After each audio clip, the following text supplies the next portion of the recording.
With the current status of the Pokemon hobby, it is nearly impossible to get anything for a good price. However, there are some products that are still sitting on shelves, and one of those being the Shrouded Fable ETBs. Now, while many people think this set sucks, I'm in the camp that thinks it's underrated, and in this video, hopefully we can prove that true.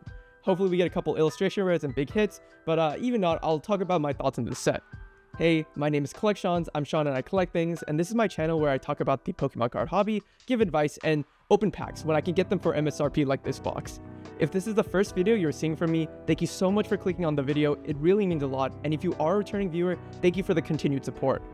I'm going to try to make a lot of content over the next couple of months because I think the Pokemon space is super hot right now, and we're only getting started with Journey Together coming out, Team Rocket, and the 2026 30th year anniversary. It's going to be a long ride, so hopefully you guys stick around and keep watching what I put out. But without further ado, let's go ahead and crack into this box. So yeah, like I mentioned, we got one Shrouded Fable ETB. I got this from Amazon for, let me think, I think it was $42, so lower than MSRP, which is always my goal when it comes to buying product, which unfortunately has kind of gone to the wayside over the last couple months as it's become very expensive. So now instead of getting for under MSRP, I've officially settled for just getting MSRP cards, because if you don't get MSRP, you're getting screwed over by scalpers who have the time to go wait in line and pick up all of the Prismatic Evolutions product, leaving you with like nothing to get. So at least there's some stuff to still open. If you are a fan of like not just prices but the actual card opening experience and like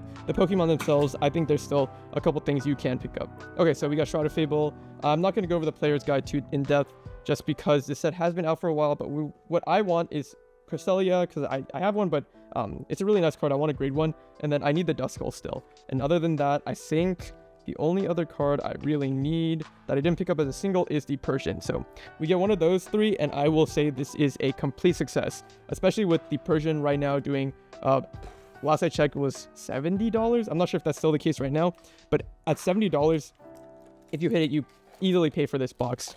And the other one I need is Pheasantipity EX, which is just a playable card, because it's so good. Okay. And we're missing one more thing, which is the Petra promo, which hopefully you guys have seen a lot of at this point, because this set, it did come out in August of 2024, so it's been out for not a year yet, but quite a bit, but the pull rates are pretty hard. So let's see what we do. Axew, Sorua, Dartrix, Stuffle, Yveltal, Night Stretcher, good card. I think it got a reprint in Prismatic Evolution, so that's good, but still. Sylveons, Joltik, and Dusknoir, which also got reprinted in Prismatic. Okay. First pack, nothing huge. Night Stretcher is always good to pick up just because, like I mentioned, playable cards, they do well. So if you have a lot of cards, I would suggest like looking at playability, just because if you are trying to move some, it's a good idea to know why cards are spiking in price. And if you can pick up copies for cheap and then sell them later when they become more in meta, that's a good way to use your collection dollars as well. Okay, nothing in that pack, just a couple Zoroarks. Let's go, come on, at least one EX. One EX, please. And that being Pheasantipity, it would be huge because I need it for my decks. I don't want to pay 15 or 10 or however much it is right now.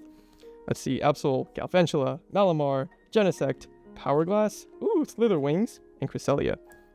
Okay, first three packs, we got nothing so far. I do really like the Ancient and Future reverse patterns just because it looks so like shiny and like kind of like a mirror. So those are pretty cool, even though they're not huge hits. Okay, so far nothing big. But we are only 3 packs in. This set does have some pretty rough hit rates, so hopefully we can get at least one illustration rare to make up for it. Oh! Okay. Sorry for the scream there. Sheesh. Okay. Well, did I just prove my point? Is this set underrated? Damn. Okay, that's sick. Persian. Let's go. I didn't want to have to pick this up for on TCG Player, but I'm very happy with that. Let's get you sleeved up.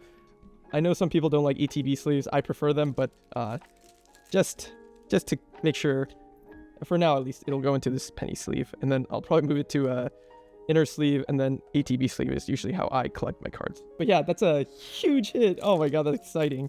Even if it wasn't as expensive as it was, I'm happy with that card. Like I mentioned in my Shrouded Fable video when I went over the set, I think that card's really nice because if you put it next to the Giovanni's Charisma from 151 in the binder, I think together they go together like really well. Well, obviously together, but yeah, you know what I mean. Kyurem, Beware Reverse, Zubat Reverse, Tapu Bulu, Energy. So at this point we can hit nothing and we've already made our value from the ETB, just because Persian's doing crazy numbers. The card might go down eventually, but I don't foresee it happening anytime soon, especially with the Team Rocket sets coming out soon. I think that's only going to bring the hype for Pokemon cards that are like look like Team Rocket or evoke that feeling to go up over the short-term period. But yeah, not an investment channel, obviously. That's not like why I collect, but it is something to think about, just because the price of cards does influence how far each of your dollars go, which means that either you'll be able to collect more or less of what you like, right? So it's always good to sort of keep an eye on and know the market, even if you're not there to like manipulate or just make a bunch of money. It's just good for your collecting as a whole, I think. So energy and a code card. Okay, 2 packs left, but like I said, we hit Persian. Everything else here is a bonus, even though we didn't really hit anything from this ETB, which is kind of crazy, honestly. Not even EX. Hopefully we can change that in these last 2 packs. Let's see what we got. Persian, nice stretcher. I'll just put them to the side. I know they got reprinted, but still, it's easier for me to find it like that. Oh, and another illustration rare. Okie dokie. This is one that I said I didn't like too much. I'm not going to change my opinion. I think the other 2 of the Loyal 3 do look a little better, but it's still a cool illustration rare. The colors really pop in person, so it's a pretty nice card. And the Blood Moon Ursaluna. Like I was saying in that video where I talked about the set list, I think this set has a lot of really good art. For the Kitakami region, you guys didn't know, is based off like Japan. Like I mentioned, it's supposed to be, I think, geographically near Sinnoh and Johto, so it kind of tries to evoke the same feelings, and I think the Okidoki art really does that, just because like the myth of the Loyal 3 also is based off of the Momotaro myth, which is a very classic Japanese folklore story. Okay, last pack, let's see what we got. This Crobat looks really funny. I never really noticed his like face like that. Janine, Iron Moth, Beware, Crobat, and Cresselia. Okay. Did I prove my point that Shrouded Fable is underrated? I don't know. Like, okay, if I didn't hit Persian, would I be as happy about this box? Obviously no. But getting 2 illustration rares out of 9 packs, it's not the worst. You're talking about a 4.5 hit rate. Most sets it's like a 3, and I think there might just be some variance with this box I opened.